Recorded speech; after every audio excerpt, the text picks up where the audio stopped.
ہمارے پاس حق ہے، ہمارے پاس اللہ ہے جو اس دنیا کی سب سے بڑی سپر پاور ہے، جو اگر کسی چیز کسی کام کے کرنے کا فیصلہ کر دے تو وہ کام خود بخود ہو جاتا ہے۔ اس کام کی اتنی ہمت نہیں ہوتی کہ وہ رکا رہے، وہ ٹھہرا رہے۔ اللہ رب العزت جس چیز کا ارادہ کرتے ہیں وہ فوراً سے ہو جاتے ہیں، ان کو صرف اتنا کہنا پڑتا ہے کن ہو جا، ہو جاتا ہے۔ تو اتنی بڑی طاقت ہمارا رب ہے، اتنی عظیم ہستی ہمارے ساتھ ہے، اور اتنے اتنے اتنے اتنے خیال رکھنے والے رب کو ہم لفٹ ہی نہیں دے رہے، بھروسہ ہی نہیں کر رہے۔ ارے وہ رب جو لوگوں کی زندگیوں کو سنوارتا ہے، اور ہم اس رب سے کٹ کر یہ سوچ رہے ہیں کہ ہماری زندگی ٹھیک ہو جائے گی۔ ارے جو رب لوگوں کو اندھیروں سے نکالتا ہے، اور ہم یہ سوچتے ہیں کہ ہمیں اللہ کی ضرورت ہی نہیں ہے، ہم خود اپنے فیصلے خود کر سکتے ہیں۔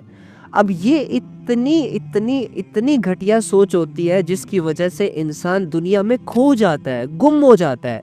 اب اس انسان کو اس کے برائی والے اعمال بھی بہت خوشنما کر کے دکھائے جائیں گے۔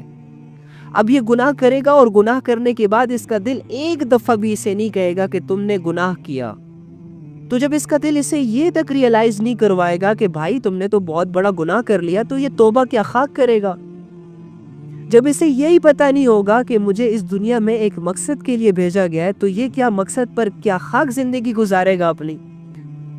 جب اسے یہی یقین نہیں ہے کہ میرے سارے کام اللہ بنائے گا، میں خود نہیں بنا سکتا، تو یہ کیا خاک اللہ سے دعائیں کرے گا اپنے کاموں کے لیے۔ یہ تو اپنی منمانی زندگی گزارے گا، جیسے کہ آج گزار رہے ہیں بہت سارے لوگ، اللہ سے کٹ کر زندگی گزر رہی ہے۔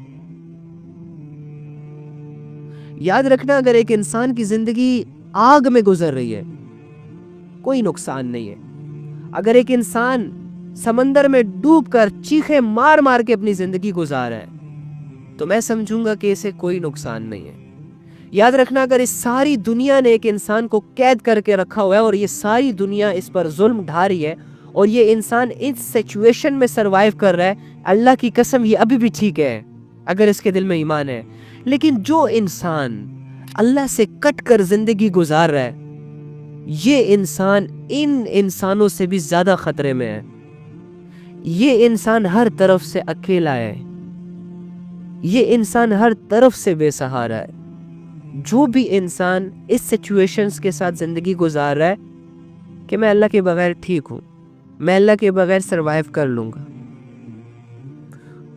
اور جو انسان اللہ کے بغیر زندگی گزارتا ہے تو اللہ کا مبارک دین اس کی زندگی سے نکل جاتا ہے۔ دین کی باتوں کو سننا اس کے لیے مشکل بنا دیا جاتا ہے۔ اس کے علاوہ دین کے اعمال، دین کی چھوٹی چھوٹی باتیں، دین کے چھوٹے چھوٹے احکامات اس کے لیے بہت زیادہ مشکل بنا دیے جاتے ہیں۔ کیوں؟ کیونکہ اس کی لائف سے دین چلا گیا، اس کی غفلت کی وجہ سے، اس کی ناقدری کی وجہ سے، ناشکری کی وجہ سے۔ اس نے دین کو بڑا کیئر لیس طریقے سے ڈیل کیا تھا، تو دین ناراض ہو کر اس کے گھر سے چلا گیا۔ اب جب دین زندگیوں سے نکل جاتا ہے تو گھر گھر میں مسئلے شروع ہو جاتے ہیں، گھر گھر مسئلوں کا گھر بن جاتا ہے، خوشیاں روٹ جاتی ہیں ان گھروں سے، عزتیں نہیں رہتی اس گھروں میں، نہ اولاد باپ کی عزت کر رہے ہوتے ہیں، نہ ماں باپ اولاد کی عزت کر رہے ہوتے ہیں، نہ بہن بھائی آپس میں پیار محبت سے بات کر رہے ہوتے ہیں، اور نہ شوہر اور بیوی محبت سے رہ رہے ہوتے ہیں۔ کیوں؟ کیونکہ اس کے گھر سے دین ناراض ہو گیا۔ یہ دین اتنی امپورٹنٹ چیز ہے ہمارے لیے کہ جو ہماری زندگیوں میں سکھ لاتا ہے، جو ہماری زندگیوں کی تمام پریشانیوں کو کھینچ لیتا ہے۔ جیسے ہم ویکیوم کلینر سے گھر کی صفائیاں کرتے ہیں، کارپیٹ کی صفائیاں کرتے ہیں، یہ دین ہماری زندگیوں اور ہمارے دلوں میں موجود تمام گناہوں کی گندگی کو نکال کر دور پھینکتا ہے۔ جس گھر میں دین آتا ہے، جس کی زندگی میں دین آتا ہے، جو اپنے اسلام کے مطابق اپنی زندگی گزارتا ہے، اس کے دل پر اللہ رب العزت ایک خاص عنایت فرما دیتے ہیں، اور اس کو اتنی طاقت عطا کر دیتے ہیں کہ یہ بڑے سے بڑا گناہ بھی جب اس کے سامنے آئے گا تو یہ نہیں کرے گا، اور یہ دین کے احکامات کو فالو کرے گا، جس کی وجہ سے اسے ریئل سیٹسفیکشن ملے گی، جس کی وجہ سے اس کا دل ہمیشہ مطمئن رہے گا۔ چاہے دولت آتی ہے غرور نہیں آئے گا، چاہے دولت جاتی ہے ناشکری پیدا نہیں ہوگی۔ دین ہمیں سٹیبل رکھنے کے لیے اللہ رب العزت نے ہمیں دیا، اور جب دین نکل جاتا ہے تو پریشانیاں شروع ہو جاتی ہیں بھائی۔ ارے کیوں پریشان ہو رہے ہو یار؟ نیچے 3 گاڑیاں کھڑی ہیں گیراج میں،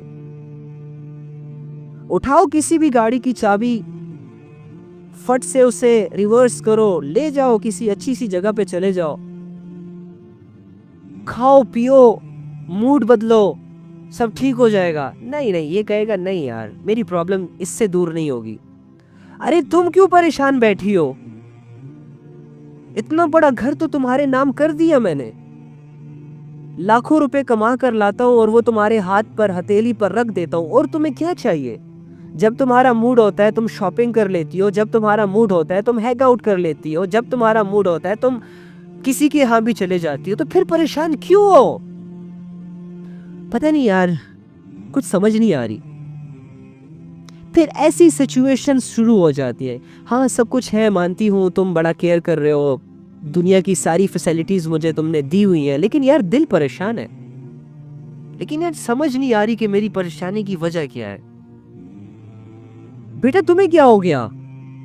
اتنے اچھے اسکول، اتنی اچھی یونیورسٹی میں تم آتے جاتے ہو، تمہارے لیے ڈرائیور ہے، تمہارے لیے ایک سے بڑھ کر ایک تمہارا سٹیٹس شو کرنے کے لیے میں نے گاڑی پرچیز کی ہوئی ہے، صبح تمہیں گھر سے اٹھاتا ہے، اسکول پک کرتا ہے، اسکول ڈراپ کرتا ہے، پھر اسکول سے پک کر کے گھر لاتا ہے، تم گیمز کھیل رہے ہو، ایکس باکس ایکس لگا ہوا ہے، اتنی بڑی اسکرین تمہارے لیے لگا دی، آئی فون 40 پرو میکس تمہیں دلا دیا، گاڑی بھی تمہاری اپنی، بیٹا تم کیوں پریشان ہو؟ پتہ نہیں پاپا کیا دل کی فیلنگز سمجھ نہیں آ رہی، کچھ سمجھ نہیں آ رہا پاپا، سب کچھ کے ہوتے ہوئے ایک عجیب سی کیفیتوں سے گزر رہا ہوں اور کچھ سمجھ نہیں آ رہی کہ کیا ہو رہا ہے۔ اچھا عجیب بات ہے، تمہاری ماں بھی پریشان ہے، تم بھی بیٹا پریشان ہو، اور گھر کے باقی سارے لوگ بھی پریشان ہیں۔ آخر تم لوگوں کی ان پریشانیوں کی وجہ کیا ہے؟ آخر تم لوگ اتنے بے سکون کیوں ہو، حالانکہ میں نے محنت کر کے تمہیں سب کچھ دیا؟ تو کسی کو یہ تک یاد نہیں آئے گا کہ ابو، شوہر، والد، بھائی، بہن، ہماری پریشانیوں کی وجہ ایک ہے کہ سب کچھ کے ہوتے ہوئے ہمارے گھروں میں دین نہیں ہے، ہماری زندگیوں میں پیسہ ہے، دولت ہے، گاڑیاں ہیں، دوست ہیں، ہینگ آؤٹس ہے، پارٹیاں ہیں، سب کچھ ہے، لیکن دین نہیں ہے۔ تو دین تو خوشیوں کی وجہ بنتی ہے، آپ کے دل کو جو ریلیکسیشن ملتی ہے وہ آپ کے اپنی زندگی سے نہیں ملتی، وہ آپ کو دین دیتا ہے، اور دین اللہ کے احکامات ہوتے ہیں۔ سٹیپ بائی سٹیپ جب انسان اللہ کے کسی چھوٹے سے چھوٹا حکم بھی پورا کرتا ہے تو یہ اپنے اندر ایک خوشی کی لہر کو فیل کرتا ہے۔ ہر انسان چاہے اسے نماز کی عادت نہیں بھی ہوتی، لیکن نماز پڑھنے کے بعد ایک سکھ کا سانس ضرور لیتا ہے کہ ہاں یار کتنا ریلیکس ہو گیا میں۔ ہر نافرمان عورت جو شوہر کی ناقدری کرتی ہے، شوہر کے سامنے زبان چلاتی ہے، لیکن کسی دن محبت میں جب شوہر کے لیے کوئی کافی یا چائے بنا کر اس کے سامنے پیش کرتی ہے تو شوہر بھی حیران ہو کے کہتا ہے کہ واہ آج یہ سورج جو ہے یہ مغرب سے کہاں نکل آیا، اور اس کی تعریف کرتا ہے، تو شوہر کی وہ تعریف اس کے دل کو خوشی ضرور پہنچاتی ہے، اور یہ دین ہوتا ہے۔ آپ کو دین پابند کرتا ہے ایک اچھی زندگی گزارنے کے لیے۔ اگر دین آپ کی زندگیوں سے نکل جائے گا تو آپ اور میں بھیڑ بکریوں کی طرح زندگی گزاریں گے، without any struggle, without any fear. کسی کا ڈر نہیں ہوگا، کسی کا دھیان نہیں ہوگا، کسی کا تصور نہیں ہوگا، تو ظاہری سی بات ہے پھر جو دل میں آئے گا وہ کریں گے، جیسے کہ آج ہم کر رہے ہیں۔ لیکن دین آپ کو ایک تصور سے جوڑتا ہے، دین آپ کو ایک ڈر سے جوڑ دیتا ہے، دین آپ کو ایک رسپانسبلٹی سے جوڑ لیتا ہے، اور وہ کیا ہے؟ اللہ، کہ بھائی اللہ نے پیدا کیا ہے، اب تمہاری رسپانسبلٹی ہے کہ اس کی نعمتوں کو استعمال بھی کرو، لیکن اس کے بعد اس کا شکر بھی کرو، زبان سے بھی، اعمال سے بھی۔ بھائی دیکھو تمہارا مالک تم کچھ بھی نہیں تھے، تمہارا نام و نشان بھی نہیں تھا، لیکن اللہ تعالیٰ نے تمہیں وجود دیا، اللہ نے تمہیں دنیا کی دھن دولت دی. اب تم پر یہ فرض ہے کہ تم اللہ کے مطابق زندگی گزارو. دین ہمیں اس بات کا پابند کرتا ہے. اور پھر جب گناہ سامنے آتے ہیں تو ہمارے دل میں دین ڈر پیدا کرتا ہے کہ دیکھ اللہ دیکھ رہا ہے. قرآن لا کے قرآن کی آیتیں ہمارے سامنے آ جاتی ہیں. اللہ کا ڈر ہمیں ان گناہوں سے روک لیتا ہے. دین ہمیں ایسے پابند کر کے رکھتا ہے، ڈرا کے رکھتا ہے. اور پھر دین ہمیں خوش بھی کرتا ہے. جب ہم دین کو فالو کریں گے تب یہ دین اسلام ہمیں خوش کرتا جائے گا. جب ہم اللہ کے لیے کوئی سیکریفائس کریں گے، جب ہم اللہ کے لیے اپنی نفسانی چاہتوں کو قربان کریں گے، تب اللہ رب العزت ہمارے درجوں میں اضافہ کرتے جائیں گے، ہمارے سکون میں اضافہ کرتے جائیں گے. تو بھائیوں اور میری پیاری بہنوں، دنیا کا مالک کسی بھی وقت ہمیں بلا سکتا ہے. یہ دنیا کا گھر تو کسی بھی وقت ٹوٹ سکتا ہے. کبھی بھی ہم اس گھر کو چھوڑ کر جا سکتے ہیں. سڑک پر چل رہے ہوں گے، گھر آنے کا موقع تک نہیں ملے گا. سڑک پر چلتے چلتے ہم اللہ کے پاس چلے جائیں گے. دفتر میں ہوں گے، اپنے کاموں میں مصروف ہوں گے، اماں سے آخری بات کرنے کا بھی موقع نہیں ملے گا. اس دفتر میں ہی موت آ جائے گی. گھر میں بچے انتظار کریں گے کہ میرا ابو رات کو میری چیزیں لے کر آئے گا، لیکن ابو جی کہیں اور چلے گئے. اللہ کے پاس جانے کے لیے بوڑھا ہونا شرط نہیں ہے، ہسپتال جانا شرط نہیں ہے، بیمار ہونا شرط نہیں ہے، کمزور ہو جانا شرط نہیں ہے، ایکسیڈنٹ ہو جانا شرط نہیں ہے. کہ ہم یہ سوچتے پھرے کہ جب بوڑھے ہوں گے تب اللہ کے پاس جائیں گے، یا جب ہم بیمار ہو کے اسپتال جائیں گے تب جا کے اللہ کے ساتھ کوئی ملاقات ہوگی.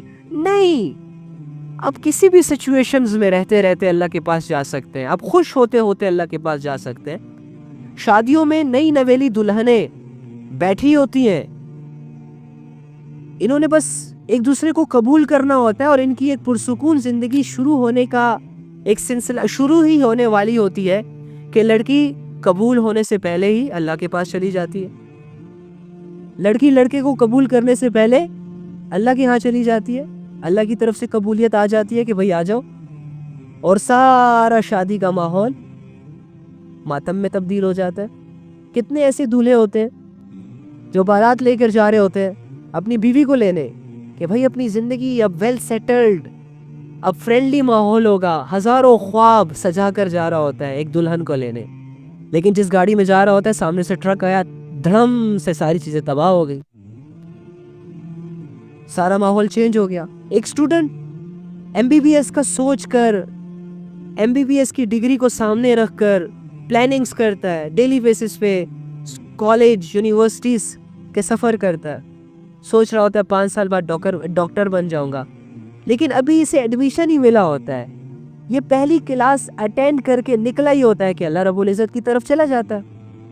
ہماری زندگیاں تو ہر پل پھانسی کے پھندے پر لٹکی ہوئی ہیں. بس حکم آنے کی دیر ہے. جیسے ہی حکم آئے گا ہم لٹک جائیں گے، جیسے ہی حکم آئے گا ہم ساری چیزیں چھوڑ دیں گے. ان چیزوں کی وجہ سے ہم اللہ سے دور نہیں ہو سکتے یار. ان دولتوں کی وجہ سے ہم اللہ کو دھوکہ نہیں دے سکتے، اپنے آپ کو دھوکہ نہیں دے سکتے. یہ دولتیں، یہ شہرتیں، یہ عزتیں، یہ مال، یہ جان، یہ ساری چیزیں اللہ نے ہمیں دی ہے. ہمارا یہاں کچھ نہیں ہے، کچھ نہیں ہے. ہم ایویں ہی ان چیزوں کو لے کے اپنے آپ کو بہت بڑا سمجھ رہے ہیں. ہمارا کچھ نہیں ہے، ہمارا اپنے جسموں پر اختیار نہیں ہے. ساری عمر یہ سوچتا ہوں کہ یار میں بیمار نہیں ہونا چاہتا، لیکن کیا جب تم پر بیماری آتی ہے تو میں اور آپ اس بیماری کو روک پاتے؟ نہیں روک پاتے. ہم تو یہ بھی نہیں چاہتے کہ چلتے چلتے کہیں ہمارا سر درد کرنے لگ جائے، لیکن سر درد آتا ہے. ہم تو یہ بھی نہیں چاہتے کہ ہمیں فلو ہو، لیکن ہمیں فلو ہو جاتا ہے. ہم تو یہ بھی نہیں چاہتے کہ ہماری زندگیاں کبھی بڑھاپے کا شکار ہو جائے، لیکن ہم بوڑھے ہو جاتے ہیں. ہم تو یہ بھی نہیں چاہتے کہ ہم مر جائیں، لیکن ہم مر جاتے ہیں. تو ہمیں تو ہماری زندگیوں پر اختیار نہیں ہے. ہم کیا غرور کر رہے ہیں، کیا اکڑ دکھائیں لوگوں کو یار. ہماری حقیقت ہے ہی کتنی. ہماری طاقت ہے ہی کتنی، ہماری سوچ ہے ہی کتنی، ہمارے اختیار میں ہے ہی کیا؟ اور ہم نے کون سی چیز اپنے ہاتھوں سے بنا کر اس دنیا کو دی؟ ساری چیزیں تو اللہ نے بنائی، ساری چیزوں کا مالک تو اللہ ہے، اور اللہ رب العزت ہمارے مقدروں میں لکھ دیتے ہیں، ہمیں دے دیتے ہیں۔ اب اگر اللہ کی دین کی وجہ سے میں اللہ سے دور ہو جاؤں تو میں بے وقوف نہیں کہلاؤں گا؟ کہ ایک طرف تو اللہ سے مانگ مانگ کے دنیا کما رہا ہے، ایک طرف اللہ سے مانگ مانگ کر اپنی خواہشیں اللہ سے پوری کروا رہا ہے، ایک طرف دنیا کے آسان ہو جانے کا، زندگی آسان ہو جانے کی ریکویسٹیں اللہ سے کرتے ہو رو رو کر کہ اللہ میری زندگی آسان کر دے، اور جب آسان ہوتی ہے، جب ویل سیٹلڈ ہو جاتی ہے، جب تم بادشاہ بن جاتے ہو، جب تمہیں اقتدار مل جاتا ہے، جب تمہیں کامیابی مل جاتی ہے، جب تمہیں سکسیس مل جاتی ہے، جب تمہاری پریشانیوں کی سچویشنز ختم ہو کر خوشیوں میں تبدیل ہو جاتی ہے، تو تم اللہ کو بھول جاتے ہو، ایسے ہو جاتے ہو جیسے اللہ رب العزت کو کبھی مشکل حالت میں پکارا ہی نہ ہو، ایسے گزارنے لگ جاتے ہو اپنی لائف جیسے کہ آپ کو اللہ کی ضرورت ہی نہ ہو۔ دعا کر لیتے ہیں۔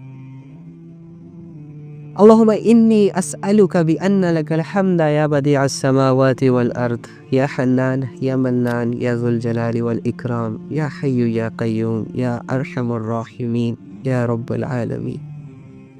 اے اللہ، اے تمام جہانوں کے مالک، اے تمام جہانوں کے خالق، اے زمینوں اور آسمانوں کو بنانے والے، اے اس رات کو ہمارے اوپر لانے والے اور اس رات کے نقشے کو ختم کرنے والے، اے اس سورج کو چمکانے والے، آسمان کو اٹھانے والے، زمین کو بچھانے والے رب، اے تنہا رب، اے وہ رب جو پوری دنیا کو سنبھال رہے، جسے کسی کی ضرورت نہیں اور سب اسی کے محتاج ہیں۔ اے اللہ ہم مانتے ہیں اس بات کو کہ ہم سب تیرے محتاج ہیں، اے اللہ ہم مانتے ہیں اس بات کو کہ ہم تیرے بغیر کچھ نہیں، اے اللہ ہم مانتے ہیں اس بات کو کہ جسے تو ہدایت دے دے اسے کوئی گمراہ نہیں کر سکتا، اور جسے تو گمراہ کر دے اسے کوئی ہدایت نہیں دے سکتا۔ یا رب ہم تجھ سے ہدایت کی طلب کرتے ہیں، میں جانتا ہوں یا رب، ہم جانتے ہیں تیرے خزانوں میں سب سے قیمتی چیز ہدایت ہے، اور اسی کو ہم تجھ سے مانگ رہے ہیں، کیونکہ اے اللہ ہم یہ بھی جانتے ہیں کہ وہی وہ چیز ہے کہ جب تجھ سے کوئی انسان بیٹھ کے دل سے مانگتا ہے تو تو فوراً اسے دے دیتا ہے، اس میں انکار نہیں کرتا، اس میں دیر سویر نہیں کرتا۔ یا رب اے اللہ ہمیں ہدایت دے دے، ہم دل سے مانگتے ہیں، اے اللہ اگر دل سے نہیں مانگ رہے تو پہلے توفیق دے کہ دل سے مانگ سکے تجھ سے تیری ہدایت کو۔ اے اللہ ہم بے بس ہے، کمزور ہے، لاچار ہے، بے سہارا ہے، در بدر کی ٹھوکریں کھا رہے، شیطان پٹک پٹک کے مار رہا، کچھ سمجھ نہیں آ رہی کیا کر رہے ہیں، کدھر جا رہے ہیں۔ اے اللہ تو سمجھا دے، آپ سمجھدار ہیں اللہ، ہم تو لا علم ہے، آپ علیم ہے۔ اے اللہ ہم محتاج ہیں، اے اللہ تو عطا کرنے والا ہے، ہم لینے والے، تو معاف کرنے والا ہے، ہم معافی مانگنے والے، تیرے بغیر کدھر جائے؟ کون ہے؟ کوئی نہیں۔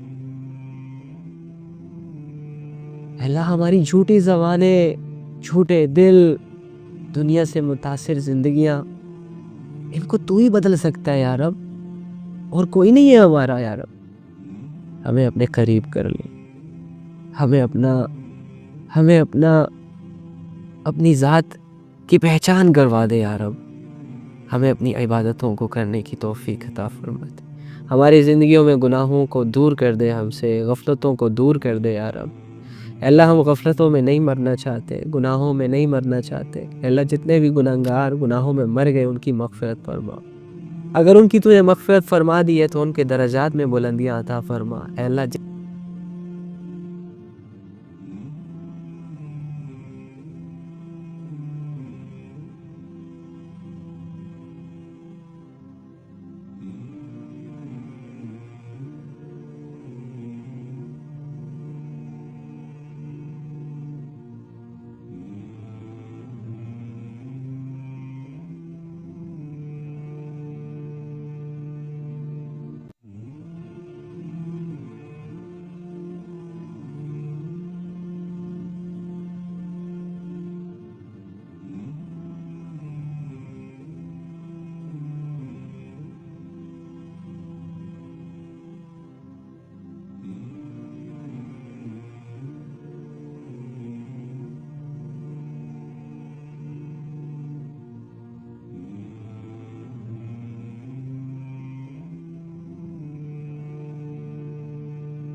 توفیق عطا فرما، اس کو بنانے کی توفیق عطا فرما. ہم سب کی زندگیوں میں موجود جتنے گناہ ہیں اس کو دور کر دے. جتنی نیکیاں ہمارے لیے مشکل ہیں اللہ ان کو آسان کر دے. ہمارے گھروں میں ہمارے والدین کی مغفرت فرما، ہمارے بہن بھائیوں کی مغفرت فرما، ہمارے ہمسائے پڑوسیوں کی مغفرت فرما. ہمارے ملک و قوم کی بچے اور بچیوں نوجوانوں کی مغفرت فرما. اے اللہ ہم سب کو توفیق دے، ہم سب کو توفیق دے کہ ہم اپنی اپنی توبہ اپنے اپنے منہ سے اپنے اپنے دل سے تو تیرے سامنے کر سکے یارو. اے اللہ ہمیں کسی قابل بنا دے. اے اللہ ہمیں آخرت کے عذاب سے بچا، آخرت کی ذلتوں سے بچا، آخرت کی رسوائی سے بچا. یا رب دل بحران ہے، گندگی کا ڈھیر ہے، اسے صاف کر کے ہدایت کا نور اس میں بھر دے. اے اللہ جو لوگ تجھ سے دور ہیں تیری طرف آنا چاہتے ہیں، ان کو کوئی راستہ دکھائی نہیں دے رہا، ان کو اپنی طرف سے ہدایت عطا فرما، ان کے لیے ہدایت کے رستوں کو آسان کر دے. یا رب جن سے تو ناراض ہے ان سے راضی ہو جا، جن سے تو ناراض ہے ان سے راضی ہو جا. دنیا کی سب سے بڑی ہار انسان کی یہ ہار ہے کہ وہ تجھے ناراض کر دے، اپنے اعمال کی وجہ سے، غفلتوں کی وجہ سے، دنیا کے پیچھے بھاگ بھاگ کر تجھے بلا دے. انسان کی سب سے بڑی ہار. ہم ہارنا نہیں چاہتے، ہم تجھے کھونا نہیں چاہتے. تیری ذات بہت لطیف ہے، تیری ذات بہت بہت بہت زیادہ سکون دینے والی ہے. یا رب اگر تو ہماری زندگیوں میں نہیں ہے تو ہماری زندگیوں میں ہمیں کوئی بھی چیز انسپائر نہیں کر سکے گی، مطمئن نہیں کر سکے گی. ہمیں تو چاہیے بس. اور اب تو ملنے میں بہت آسان ہے، صرف مانگنے کی دیر ہوتی ہے. ہاں جانتا ہوں. آمین یا رب العالمین. اللہ ہم سب کو اپنی محبت دے.